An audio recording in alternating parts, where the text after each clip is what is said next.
আসসালামু আলাইকুম, কি অবস্থা সবার? আমাদের মধ্যে যারা শাওমির চাইনিজ যে রমের যে মোবাইলগুলো রয়েছে সেগুলো ইউজ করেন, তারা ইদানিং একটা প্রবলেম ফিক্স করছেন, যেটা হচ্ছে বিকাশের। অর্থাৎ কিছুদিন আগে কিন্তু MIUI 12 আপডেট আসছে এবং অ্যান্ড্রয়েড 10 আপডেট আসছে অনেক ফোনে। সো MIUI 12 আপডেট হওয়ার পরে আমাদের যে প্রবলেমটা হচ্ছে সেটা হচ্ছে বিকাশ লোকেশন একটা প্রবলেম হচ্ছে। যেমন আমরা যখন বিকাশে লগ ইন করি তখন কিন্তু ঠিক এই প্রবলেমটা দেখাচ্ছে। সো এটা হচ্ছে আসলে একটা লোকেশন প্রবলেম, যেটা অনেকেই বুঝতে পারছেন না কিভাবে ফিক্স করতে হবে। অনেকে আবার ফোনে কাস্টম রোম ইনস্টল দিয়েছেন বা ফোন রিসেটও দিয়েছেন, কিন্তু কোনো কাজই হচ্ছে না। অনেকে আবার বিকাশ অ্যাপ ইনস্টল করেছেন, আনইনস্টল করেছেন, অনেকবার আমি নিজেও করেছি। এবং কি আমার যে ফোনটা দিয়ে এখন রেকর্ড হচ্ছে এটা কিন্তু শাওমির Redmi Note 7 Pro, এটা চাইনিজ রোমের। সেম এটাতেও বিকাশের সেই প্রবলেমটা হয়েছে এবং সেটা আমি ফিক্স করেছি এবং তা এখন আপনাদের সাথে শেয়ার করব কিভাবে আমি এটা এই বিকাশের এই লোকেশন প্রবলেমটা ফিক্স করেছি।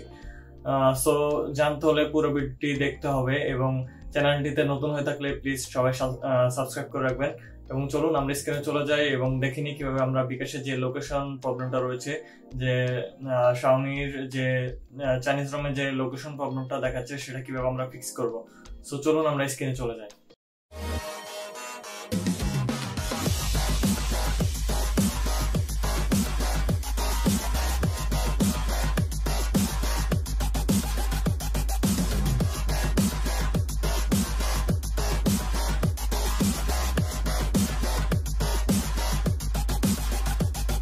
ওকে, আমরা স্ক্রিনে চলে এসেছি। এখন আমাদের গুগল প্লে স্টোর থেকে আমরা বিকাশ অ্যাপ ডাউনলোড করব। যেহেতু আমার অলরেডি ডাউনলোড করা আছে সেহেতু আমি আর ডাউনলোড করে দেখিয়ে দিচ্ছি না, আপনারা সবাই জানেন কীভাবে বিকাশ অ্যাপ ডাউনলোড করতে হয় প্লে স্টোর থেকে। সো এখন আমাদের কাজ হচ্ছে আসলে শাওমির যে চাইনিজ রোম রয়েছে কীভাবে আমরা বিকাশের যে লোকেশন প্রবলেমটা রয়েছে সেটা ফিক্স করব। সো আমাদের বিকাশ অ্যাপের মতোই থাকতে দিন। সো আমি প্রবলেমটা ফিক্স করছি, তবু আপনাদেরকে দেখিয়ে দিচ্ছি কীভাবে আমি প্রবলেমটা ফিক্স করেছিলাম। সো আমাদেরকে সেটিংয়ে আসতে হবে। সেটিংয়ে আসার পর আমাদেরকে অ্যাপস খুঁজে নিতে হবে, তারপর আমাদেরকে ম্যানেজ অ্যাপসে যেতে হবে। ম্যানেজ অ্যাপসে আসার পর আমাদেরকে গুগল প্লে সার্ভিসটা খুঁজে নিতে হবে। গুগল প্লে সার্ভিসটা খুঁজে নেওয়ার পর আমাদেরকে আসতে হবে install app from unknown source, এটা আপনাকে ইয়েস করে দিতে হবে। ইয়েস করে দেওয়ার পর এখানে যে অপশনটা রয়েছে, দুটো অপশন আপনাকে এখানে অন করে দিতে হবে। তারপর আপনাকে নোটিফিকেশন অন করে দিতে হবে। তারপর পারমিশন রয়েছে এখানে আপনার আপনি সবগুলো এখানে যে পারমিশন রয়েছে সবগুলো আপনি অন করে দিবেন। অন করে দেওয়ার পর আপনি এখান থেকে লিভ নিয়ে নেবেন।